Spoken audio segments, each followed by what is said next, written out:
Bienvenue à tous. On se retrouve maintenant devant le message de la parole de Dieu que je voudrais partager avec vous ce matin.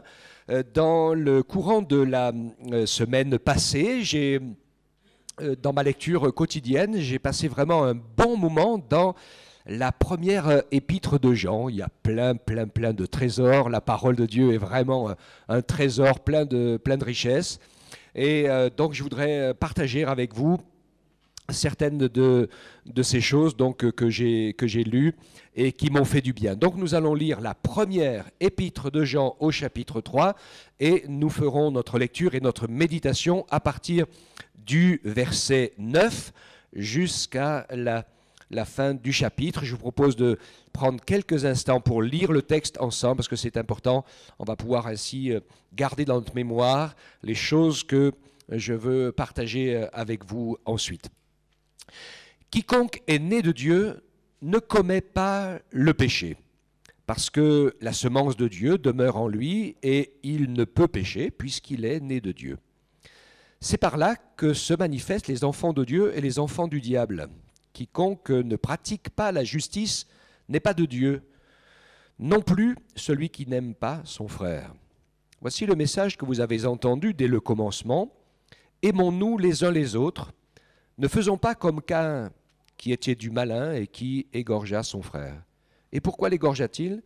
Parce que ses œuvres étaient mauvaises et que celles de son frère étaient justes. Ne vous étonnez pas, frères, si le monde a de la haine pour vous. Nous savons que nous sommes passés de la mort à la vie parce que nous aimons les frères. Celui qui n'aime pas demeure dans la mort. Quiconque a de la haine pour son frère est un meurtrier.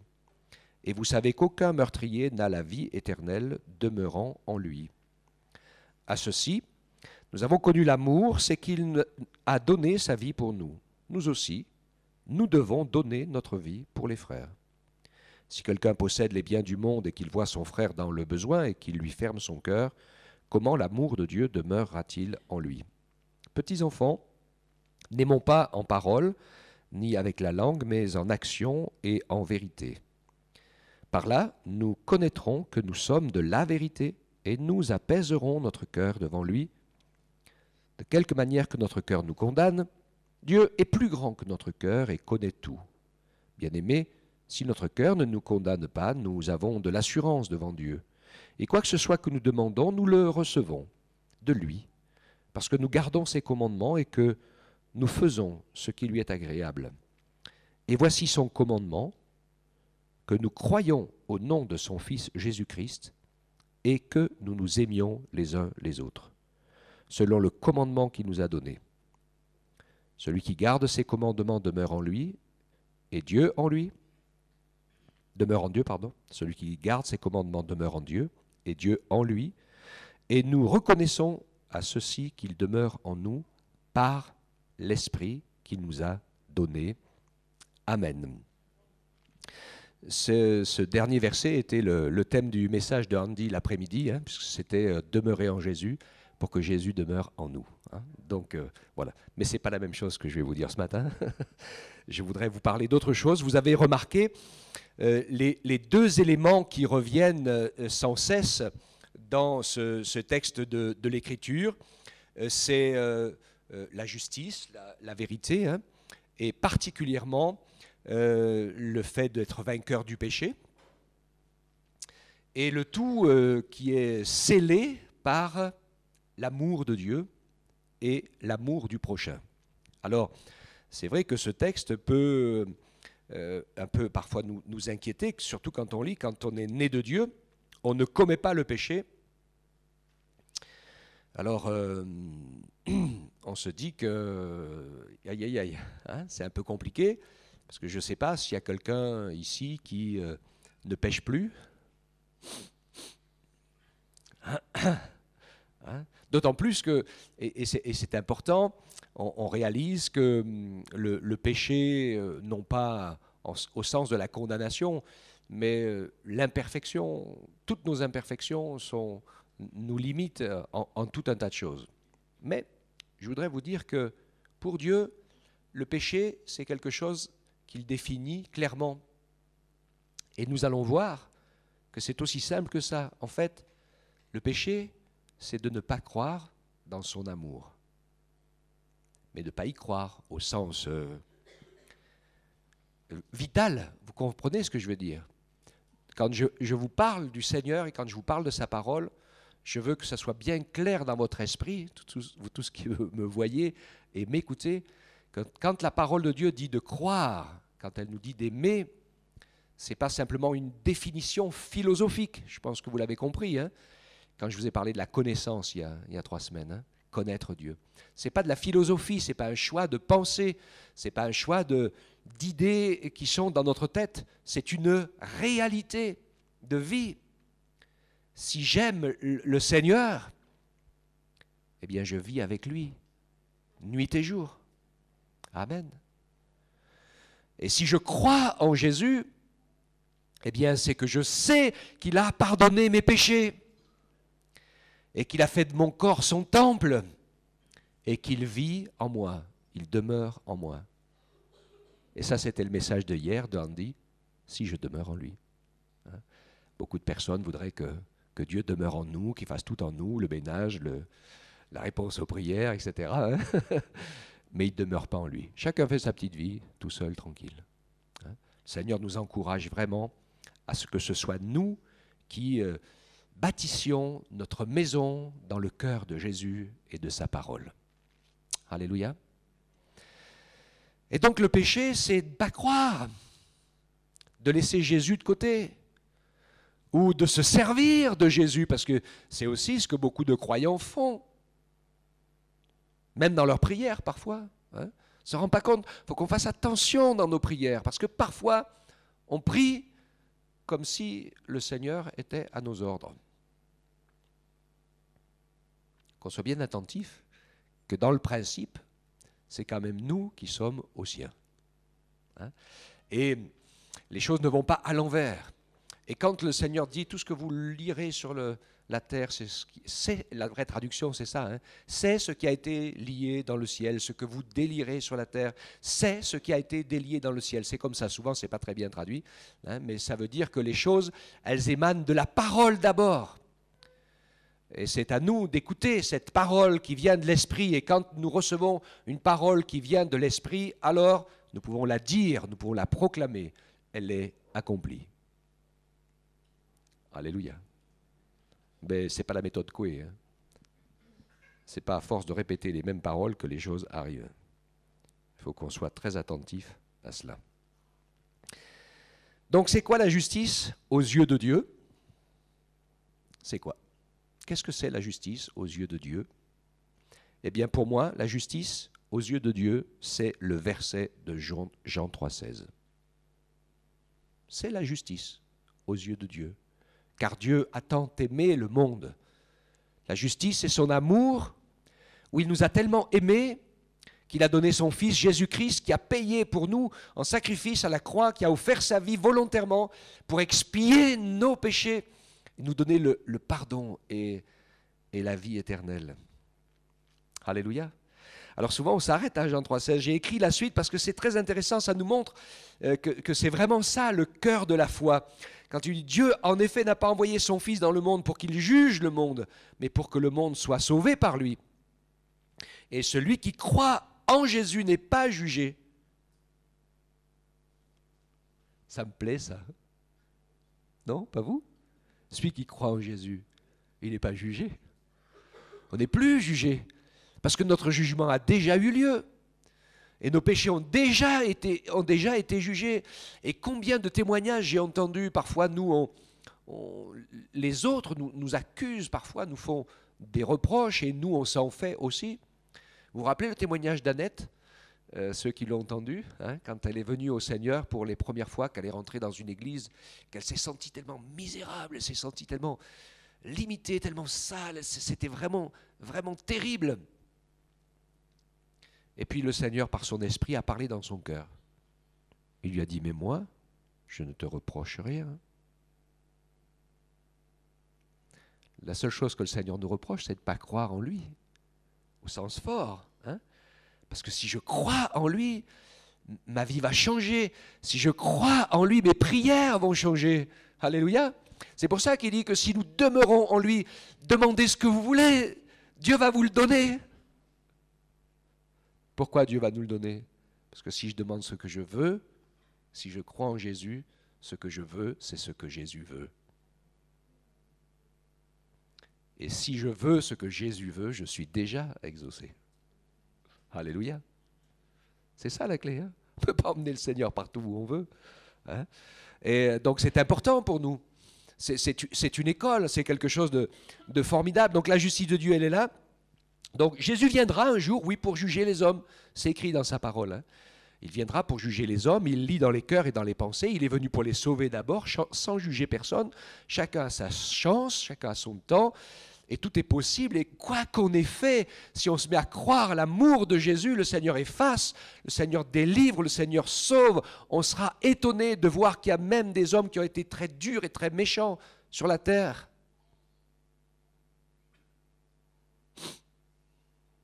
Et on va les retrouver au ciel avec nous, certains, hein, pas tous. Hein. Parce qu'on voit ceux qui sont, comme j'ai dit souvent, qui sont associés avec les œuvres du diable. Hein. Ils ont fait un pacte et ils poursuivent le même but. Donc ceux-là, on les trouvera pas, c'est sûr. Mais d'autres, hein, qui ont suivi leur idée et qui se sont repentis, qui ont réalisé, qui ont tout d'un coup compris qui était Dieu et qu'est-ce que était le sens de la vie, et qui sont venus au Seigneur, comme le brigand sur la croix. Qu'est-ce qu'il sait ce qu'il a fait avant pour en arriver là où il était?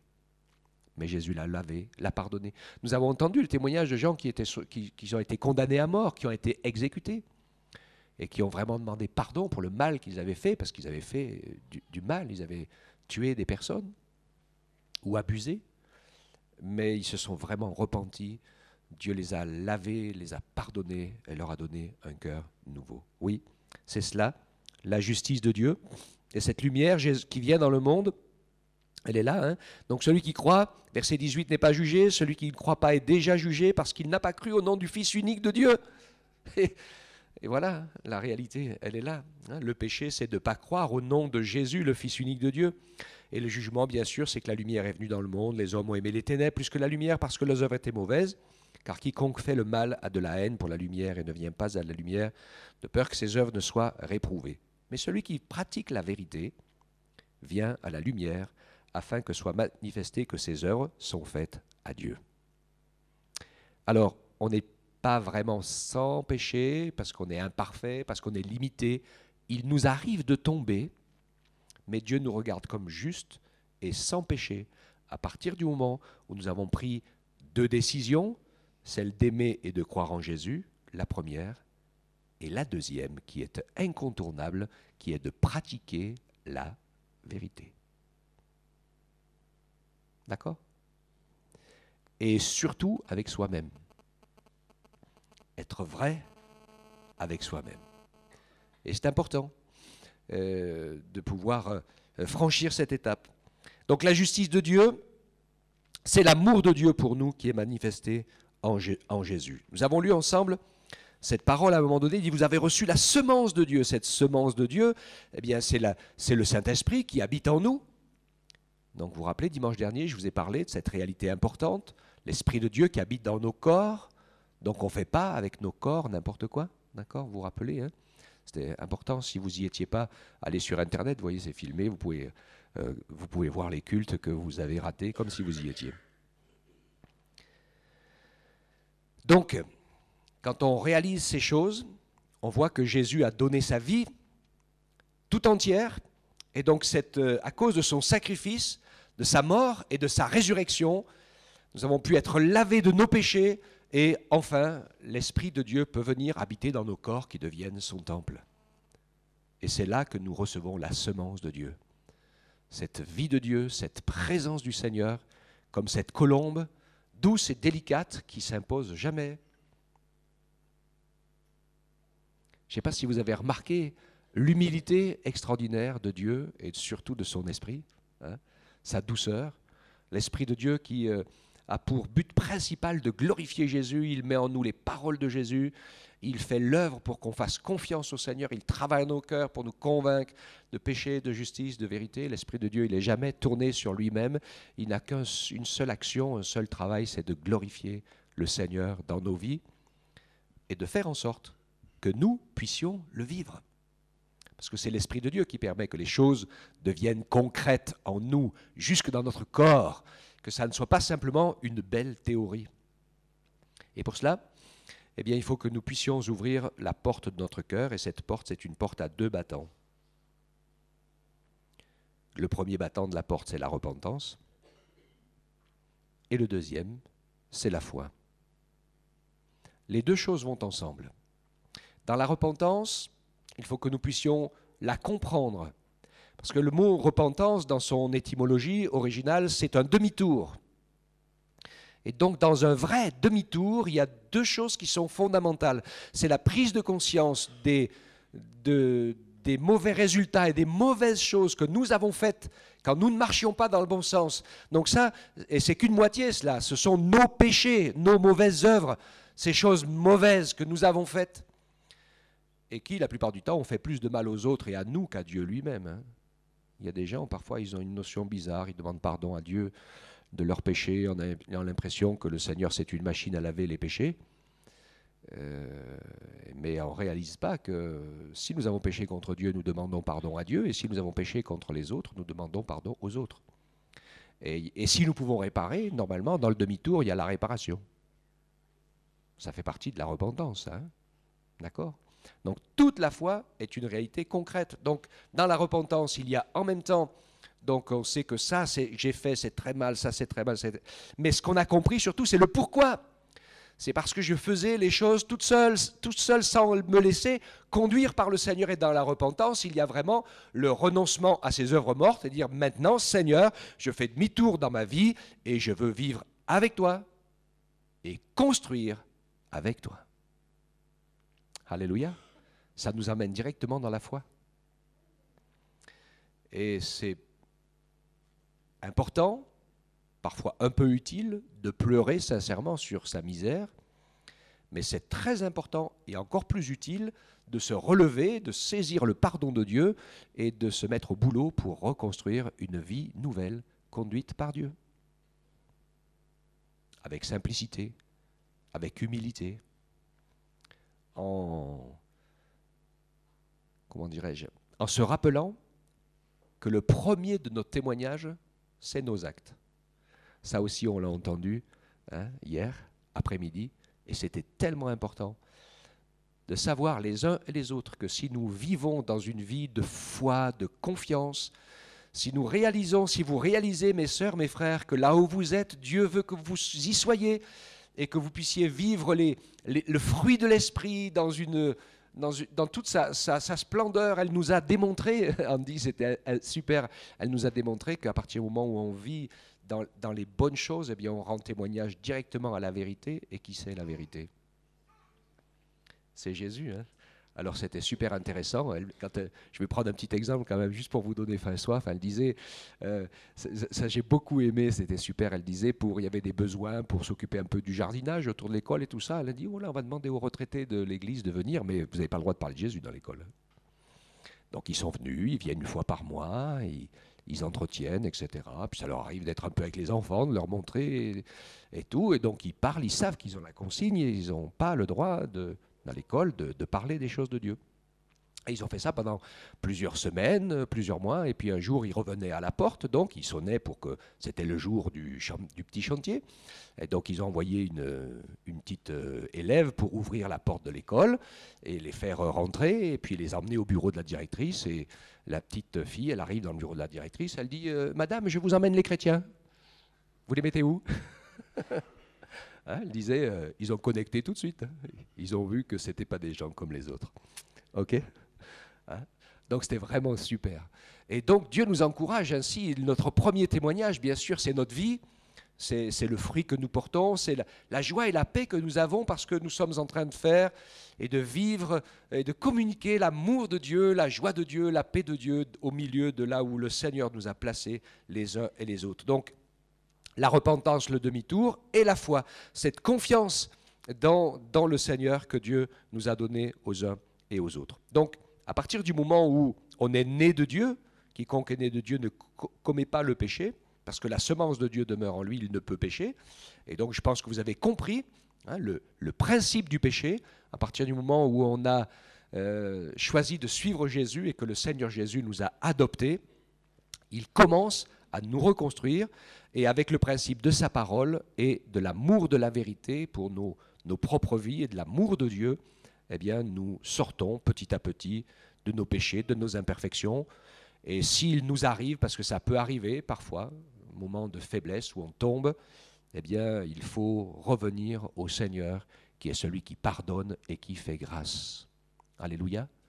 Même si, comme Pierre, qui croyait qu'il était capable de mourir pour Jésus, eh bien, dans la vérité du terrain, il a expérimenté qu'il n'était pas capable, mais le Seigneur lui a fait grâce et il lui a pardonné, et ça, je pense que c'est important. Nous ne sommes pas des Nicolaïtes. J'ai dit ça il n'y a pas longtemps à certains. Regardez dans le livre de l'Apocalypse et vous verrez l'explication, et dans un dictionnaire biblique, ce que c'est que les Nicolaïtes. Mais en fait, c'était des gens comme certains. Il arrive dans certaines vies que les chrétiens sont comme ça. Ils cohabitent avec le péché en se disant « Oh, de toute façon, le combat est perdu d'avance, je n'arriverai pas à m'en sortir, et puis Dieu m'aime comme ça. » D'accord? Ça ne marche pas, ça. Alors, c'est peut-être dur, c'est peut-être difficile. Certaines victoires peuvent prendre des années, mais ne dites jamais que ce n'est pas grave et que le mal c'est le bien et que le bien c'est le mal. Il ne faut pas mélanger les choses. Dieu est saint et sa parole est la vérité. Et donc, même si c'est difficile, eh bien, il va nous aider à grandir, à trouver la sortie pour vivre une vie qui est hors de ce principe du péché. Je pense qu'on l'a bien compris, qui est une vie qui porte du fruit pour le Seigneur. Pratiquer la justice de Dieu, c'est une clé, c'est croire, qui est indissociable d'aimer, d'accord? Quand la Bible dit croire en Dieu, ce qu'elle dit, c'est aimer Dieu. Il y a Jacques qui donne l'explication, il dit « Tu crois en Dieu ?» Oui, oui, le diable aussi, il croit en Dieu. Mais il ne s'aime pas vraiment. D'accord? Enfin, lui, surtout, le diable, il n'aime pas Dieu. C'est surtout ça. Et donc, d'accord? Croire en Dieu. Donc la Bible dit croire en Dieu. Si tu dis je crois en Dieu, ça veut dire, même si ça ne s'explique pas, ça veut dire que tu l'aimes. Et que tu lui fais confiance. Si tu l'aimes et que tu lui fais confiance, tu aimes ton prochain. Et en fait, souvent, nos erreurs, nos imperfections, nos limitations, c'est légèrement secondaire. Ce qui est le plus important à développer, c'est l'amour de notre prochain. Parce que c'est ça, c'est là la clé. Ce n'est pas les exploits qu'on est capable de faire que Dieu voit. Et parfois, certains, pour vouloir faire quelque chose d'extraordinaire que tout le monde remarque, ils ont écrasé les pieds de tout le monde, parfois même divisé les églises ou autres. Je pense que le défi majeur pour Dieu, c'est vraiment que l'amour de Dieu se manifeste et garde l'Église unie et dans la foi, plutôt que chacun fasse son petit truc dans son coin en se disant « je suis le meilleur ». Parce que quand même, quand on écoute bien la parole de Jésus, le Seigneur, dans sa parole, il a dit « c'est à ce que vous aimez les uns les autres que le monde verra que vous êtes mes disciples ». Alléluia. Ce n'est pas à la somme des œuvres surnaturelles. Et Dieu veut nous aider à cela. Quand il y a des périodes de miracles, il se passe beaucoup de choses et il y a beaucoup de gens qui viennent, on l'a toujours vu, dans plein d'endroits comme ça. Et puis après, quand on veut établir les gens, établir l'Église avec les gens qui sont nés de nouveau, qui remettent leur vie entre les mains du Seigneur, en général, il en reste à peine 10% de tous ceux qui ont été miraculés. C'est souvent comme ça dans tous les pays du monde. Donc, c'est important pour nous de pouvoir vraiment nous attacher au Seigneur et de pouvoir pratiquer cette justice selon Dieu, la justice selon Dieu qui est donc d'aimer et de croire en Dieu. Et je dirais presque la même chose finalement, d'aimer et de croire en son prochain.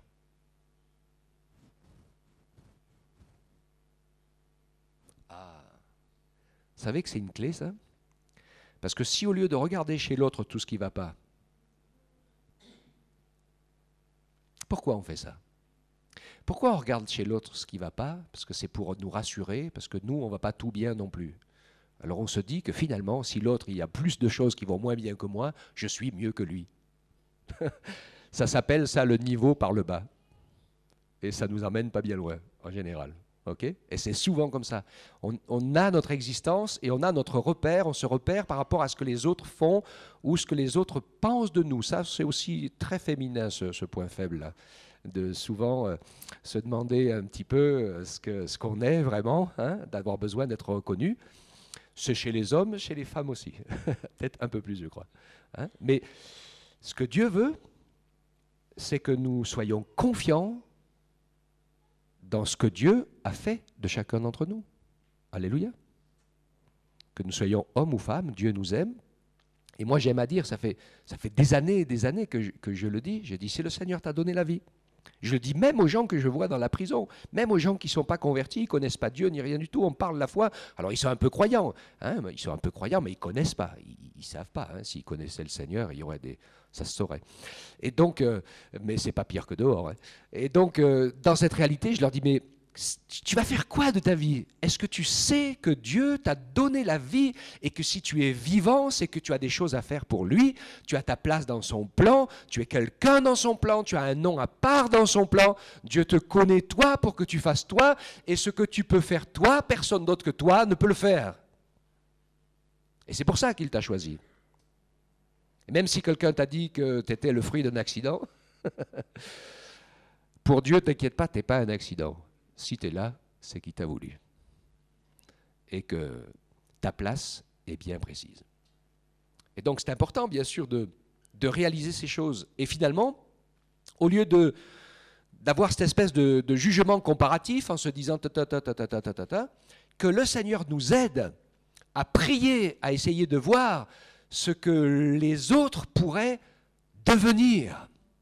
Alors c'est plus difficile quand on est adulte, peut-être un peu, hein, mais pour les enfants, des fois, ceux qui sont doués, ils arrivent à le voir, à s'en rendre compte. D'ailleurs, on le voit tout de suite, hein, dans un groupe d'enfants réunis, on voit déjà les leaders. Ce sont souvent les plus difficiles, mais donc c'est comme ça. Hein. Et mais je crois que c'est important pour nous, cet amour que nous avons pour le Seigneur, parce que nous savons qu'il nous aime malgré nos imperfections, nous savons que nous avons besoin d'apprendre à le découvrir lui tel qu'il est, et nous avons besoin d'apprendre à nous connaître au travers de lui, parce que sa parole est un miroir, et sa parole n'est pas là pour que nous puissions juger les autres, sa parole elle est là pour que je puisse me juger moi-même et que je puisse découvrir comment je peux grandir. Je me rappelle d'une fois, un chrétien qui m'a dit, oh là là, ben avec ce que tu as dit ce matin, si un tel il avait été là, ben c'était vraiment pour lui. Je lui ai dit, oui, mais le problème c'est que comme il n'était pas là, c'était peut-être pour toi.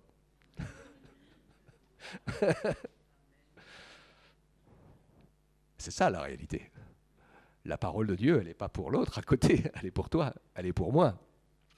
Et c'est comme ça qu'il faut que nous puissions travailler et voir que nous avons tous besoin de progresser. Mais je pense que c'est intéressant, dans cet amour de notre frère, d'avoir cette même pensée, cette même vision que Dieu a de nous. Parce que quand le Seigneur nous regarde, lui, quand il nous regarde avec ses yeux de Père, vous savez ce qu'il voit, le Seigneur, notre Père, dans son ciel de gloire? Vous savez ce qu'il voit? L'arrivée. Ce que nous sommes devenus. Et c'est pour ça que la parole de Dieu dit, vaut mieux la fin d'une chose que son commencement. Hein? Parce que le commencement, ça peut être tout bon ou tout mauvais. Mais la fin, c'est la vérité. C'est tout bon ou tout mauvais, mais la fin, c'est la vérité. Le début, tout peut changer. Okay? Et donc, quand Dieu nous a donné la vie, et je pense malheureusement que ça ne se passe pas toujours, que ce n'est pas tous les hommes et femmes qui deviennent ce que Dieu a voulu qu'on devienne. Et donc pour nous, c'est le défi de pouvoir aller à la rencontre de ce que Dieu veut pour nous en se disant bien que c'est exactement la même chose pour mon frère et pour ma sœur. Pour celui qui est à côté de moi. Hein. Et je sais que la vision de Dieu, la vision du Seigneur pour notre vie, l'assurance de Dieu, de l'amour de Dieu, l'amour des frères et sœurs, ça va engloutir toutes nos misères, nos péchés, nos limitations, parce que Jésus, il a déjà effacé tout ça. Lui, il ne s'occupe pas de... Il y a des choses passées, on ne peut rien faire. Vous savez, vous pouvez vous morfondre toute la journée pour ce que vous avez fait hier, avant-hier, l'année dernière, il y a 10 ans, il y a 20 ans, mais vous n'y changerez rien. Maintenant, il faut aller là où Dieu veut nous aider à aller. Amen. Donc ce que je remarque ici, en fait, le péché, c'est de ne pas aimer son frère. C'est ça la réalité. Regardez bien le texte finalement. C'est ce qu'on va comprendre. Hein.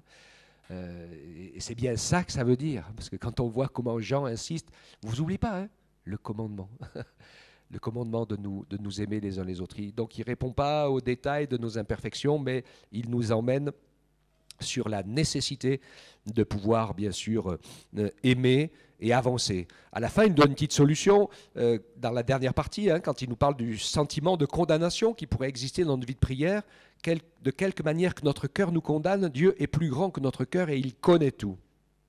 Seigneur, sonde nos cœurs et nos pensées, et je pense qu'il connaît notre motivation. Si notre cœur ne nous condamne pas, nous avons de l'assurance devant Dieu. Et quoi que ce soit que nous demandions, nous le recevons de lui parce que nous gardons ses commandements et que nous faisons ce qui lui est agréable. Et donc je termine, c'est ce que je vous ai dit tout le long. Et voici son commandement, c'est que nous croyons au nom de son Fils, Jésus-Christ, et que nous nous aimions les uns les autres. Voilà le commandement de Dieu. D'accord ? Croire en Jésus, avec tout ce que cela comporte, on est bien d'accord, hein ? C'est pas simplement dire, allez, j'ai changé. Non, non. C'est-à-dire, je l'aime, je lui fais confiance, je lui confie ma vie, je cherche à savoir quelle est sa volonté. Je sais qu'il est Dieu, je sais que c'est lui qui fait tourner la terre, qui donne la vie au monde, et qui tient toutes choses dans sa main et par sa parole puissante. Donc, je lui fais confiance, je crois en Jésus, et j'aime mon frère, ma sœur. Alléluia. Dieu nous encourage ainsi à pouvoir avancer et vivre donc dans cette vie hors du péché qui est d'aimer Dieu, d'aimer son frère, de toutes ses forces, de ne pas se laisser prendre par le sentiment de condamnation. Et si quelque chose s'est mal passé, on se tient devant le Seigneur et on règle le problème. Amen. Que Dieu nous permette ainsi, dans sa grâce, de nous attacher à lui. Relisez tranquillement cet épître de Jean et vous allez voir que c'est vraiment la clé. Hein. Celui qui n'aime pas son frère, il ne connaît pas Dieu. Celui qui dit qu'il aime Dieu mais qu'il n'aime pas son frère, c'est un menteur, au sens il se ment à lui-même. Hein. Parfois on se raconte des histoires. Hein. Et Dieu veut vraiment nous encourager avec les clés. D'accord ? Hein. Donc, sortir du péché, c'est aimer Jésus plus que sa propre vie. Et lui faire confiance en toute chose. Vivre selon ce principe d'amour de Jésus et vivre selon ce principe de sortir de nos misères pour aimer notre prochain. Et là, ça nous amène au côté pratique. Parce qu'on ne peut pas aimer notre prochain sans rien faire. On l'a vu ensemble. Hein. Et donc ça nous appelle à la logique de faire ce qu'on fait ici, dans cette église, d'aider les gens qui sont dans le besoin, par amour pour eux. On voudrait qu'ils connaissent Jésus. On ne peut pas avoir de meilleurs souhaits pour quelqu'un. Mais on ne le fait pas pour les évangéliser, on le fait pour les aimer. D'accord ? C'est important, hein ? Ouais. Et donc, c'est vraiment une clé pour nous. Bien sûr, on prie, on veut qu'ils connaissent le Seigneur, mais on le veut pour eux comme pour tout le monde. Hein. Mais c'est important. On se retrouve dans la maison du Seigneur. On fait tous le ménage pour le nom du Seigneur. C'est une preuve d'amour pour nos frères et pour nos sœurs. J'aime beaucoup ces églises qui sont devenues tellement grandes qu'ils sont obligés de faire plusieurs cultes. Et j'ai vu ce premier truc en Allemagne une fois, puis ça arrive pareil en France maintenant. Et finalement, c'est super génial, parce que vous avez des églises, surtout dans les grandes villes, où c'est très très cher les bâtiments, donc ils font 2 ou 3 cultes dans la même église. Et c'est super intéressant parce que tout le monde, surtout si ils sont 3 équipes, les gens sont pris tout le dimanche. parce que le dimanche où c'est leur tour de venir au culte du matin le plus tôt, eh bien, tu as une autre partie de l'Église qui, elle, est là aussi présente au service. Pour faire l'école du dimanche, pour préparer l'Église, pour que tout soit nickel et tout. Donc les gens sont tous au boulot, ils sont au service des autres pour qu'ils puissent vivre un bon culte. Et puis après, on inverse les rôles. OK ? Et comme ça tourne. C'est super génial d'avoir cette idée de pouvoir venir dans la maison du Seigneur pour passer un bon moment, comme je l'ai dit, pas simplement venir comme des consommateurs pour que Dieu nous bénisse en disant « Ah, ça y est, j'ai fait le plein », mais qu'on puisse venir pas comme des consommateurs, mais venir comme des adorateurs.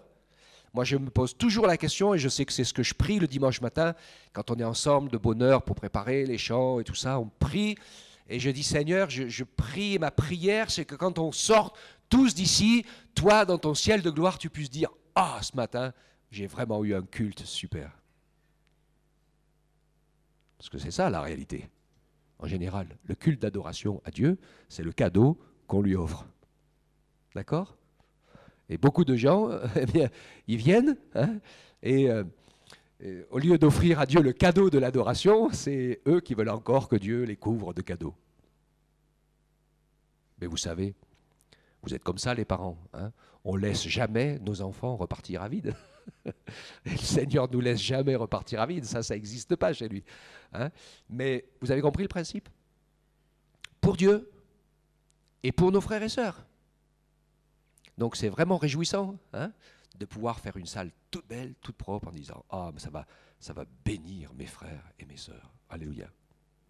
Et l'école du dimanche, pour les enfants, hein, de prier aussi, on veut, depuis le début de l'année, même ici le matin, en préparant les chants, on prie pour l'école du dimanche aussi. On veut que le Saint-Esprit touche ces petits, qu'ils vivent une expérience avec Dieu, que quelque chose se passe dans leur cœur, que ce ne soit pas simplement dans le livre qu'on lit, mais que ça se passe chez nous aussi, et que nos petits soient convertis, remplis du Saint-Esprit. Alléluia. Donc on le veut, on prie pour ça. Et s'il y en a qui ont à cœur de se lever, de se mettre au travail pour s'occuper des enfants, c'est bien. Ça soulagera les autres aussi. Hein, et plein de choses où le Seigneur veut pouvoir ainsi nous encourager à nous lever, non pas pour faire quelque chose parce qu'on veut faire voir qu'on sait faire quelque chose, mais on veut faire quelque chose parce qu'on veut servir nos sœurs et nos frères. Amen.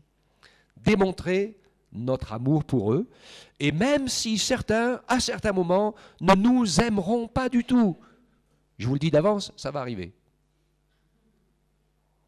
Ça arrive et c'est normal, et il ne faut pas leur en vouloir du tout, parce que Dieu le permet. Il veut nous tester un peu et nous apprendre en disant « Ah oui, tu dis que tu aimes tout le monde, attends, je vais t'en envoyer un qui est un peu grincheux pour voir. Hein » Et là, tout d'un coup, on se dit « Oh Seigneur, je pensais que j'aimais tout le monde, mais s'il y en a un qui n'est pas d'accord avec moi, qui me contrarie ou qui me frotte les côtelettes, alors je ne l'aime plus du tout. » C'est pour ça que les choses arrivent. Hein. Le Seigneur veut que nous puissions dire « Alors hein ?»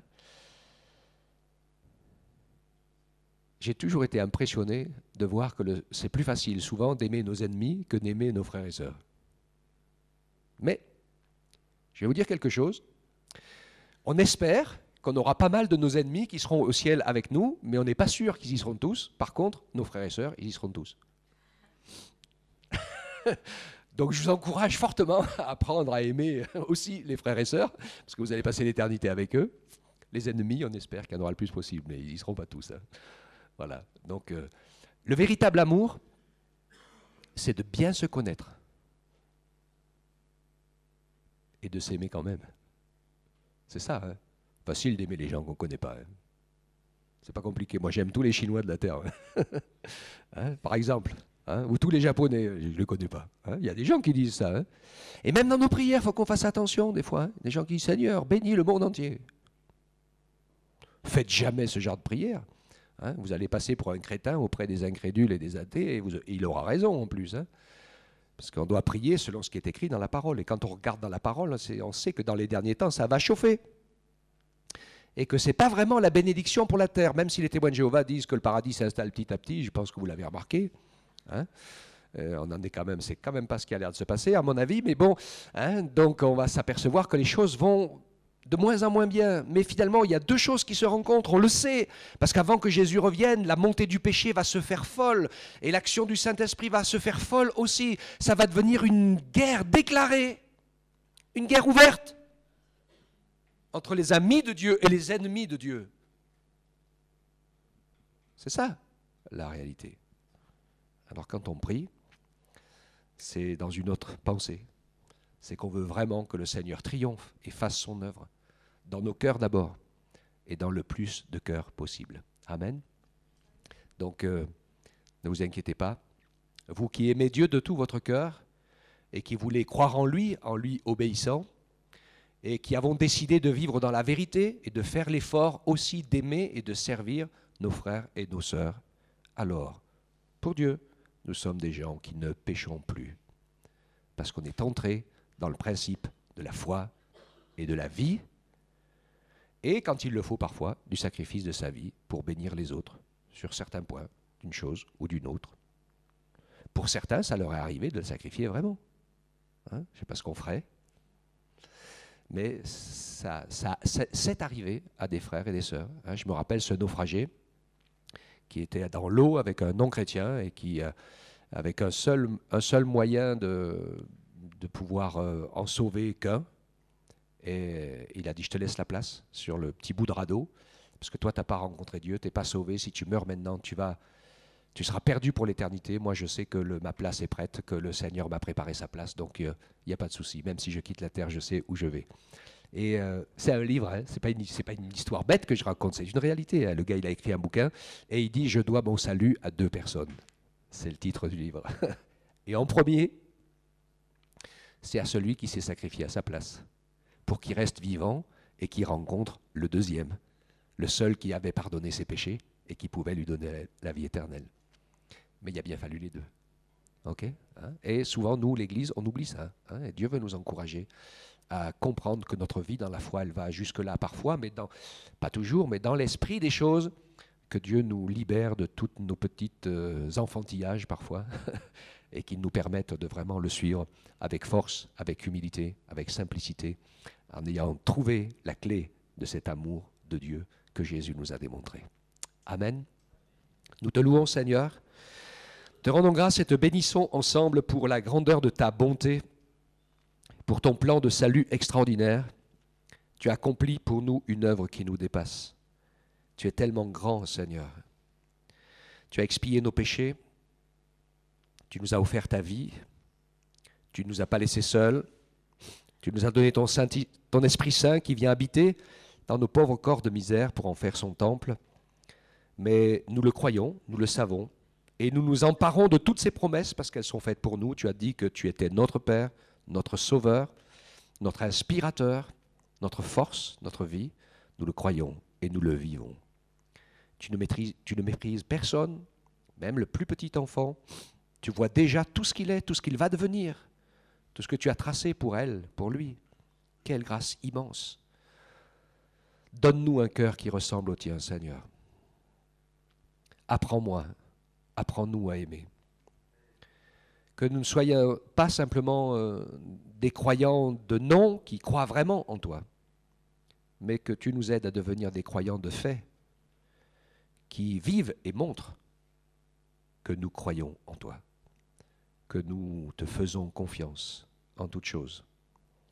Et ainsi, Seigneur, tu nous permets de vivre hors du péché, hors de ce principe d'incrédulité, de révolte, de méchanceté, de haine, qui est le principe de la mort, le principe du diable, pour vivre dans le principe de l'amour, du don de soi, de la confiance en Jésus, qui est le principe de la vie éternelle. Toutes ces choses, elles sont en toi, et c'est en toi, Jésus, que nous voulons vivre.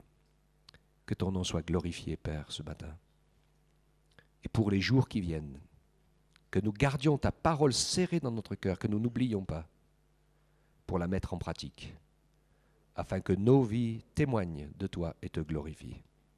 Merci, Père éternel. C'est au nom de Jésus et avec amour et de tout notre cœur que nous te prions. Amen. Amen.